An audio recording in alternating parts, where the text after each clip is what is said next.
We've engaged with the media almost from the beginning to try to keep pressure on the police to do the right thing. And that's been difficult, been a marathon. We're not there yet. But it's mainly my main mission for years has been just keep pressure on the police. I'm not going away.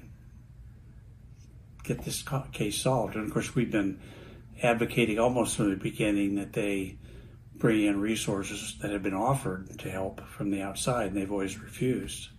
Starting in really the first few days, Denver offered to put two experienced homicide detectives at Boulder's disposal, and they said, we don't need them. And that was the first of many refusals of qualified help. Boulder did not even have a homicide department. And the detective working on our case was in charge of auto thefts investigations. So they just didn't have the experience. And I've never criticized them for that, but I have criticized them strongly for turning down help on the government. Governments are reactive. They don't do anything proactively. They react.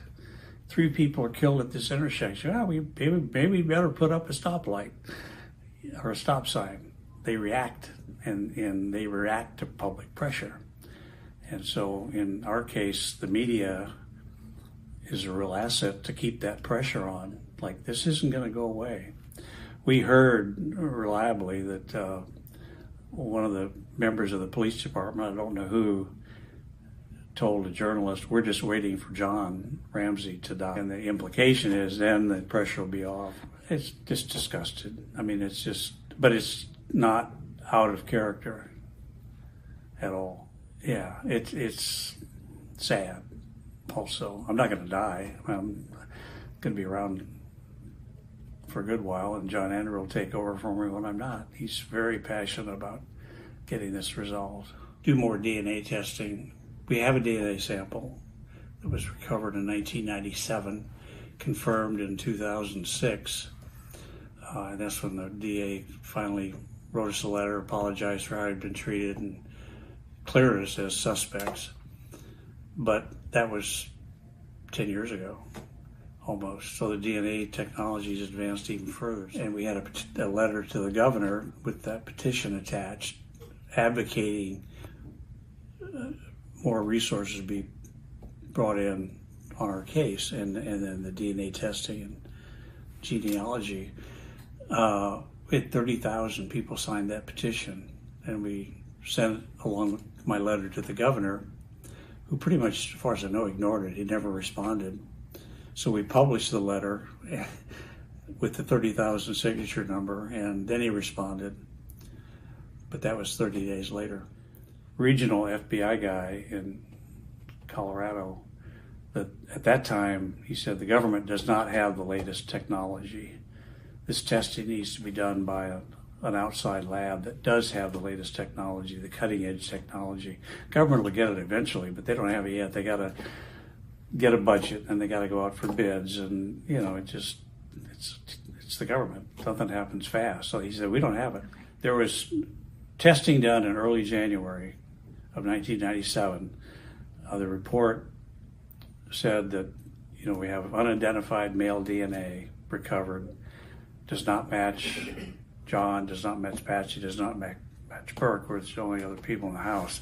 So that they said we were excluded as possible matches, and that was kept secret by the police, because it was a problem, because they wanted to arrest us and prosecute based on probable cause. So they tried for a long time to explain it away.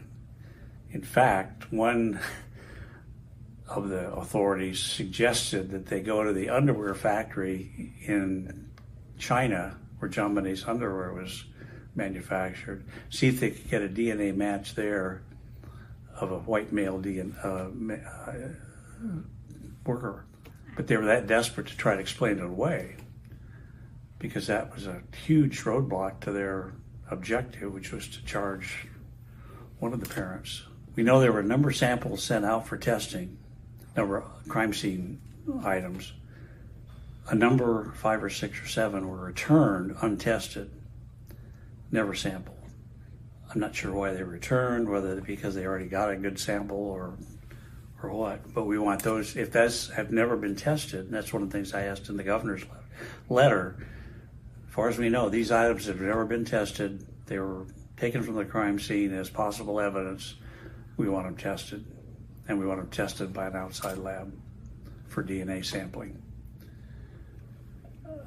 To my knowledge, that's never happened. Now, my worry is that they've lost that evidence.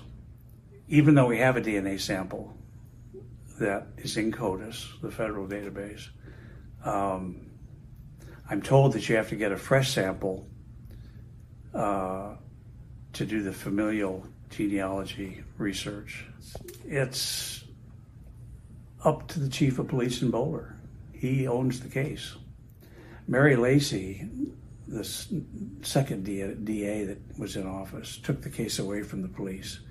Now it was positioned as, well, we want fresh eyes to look at it, but I think she took it away from them because they were incompetent. And she brought Lou Smit back in, the legendary detective that was retired, put him to work on it. He put together a case file. There'd never been a case file put together by the police. He put that together, had an extensive database of leads and people that need to be looked at.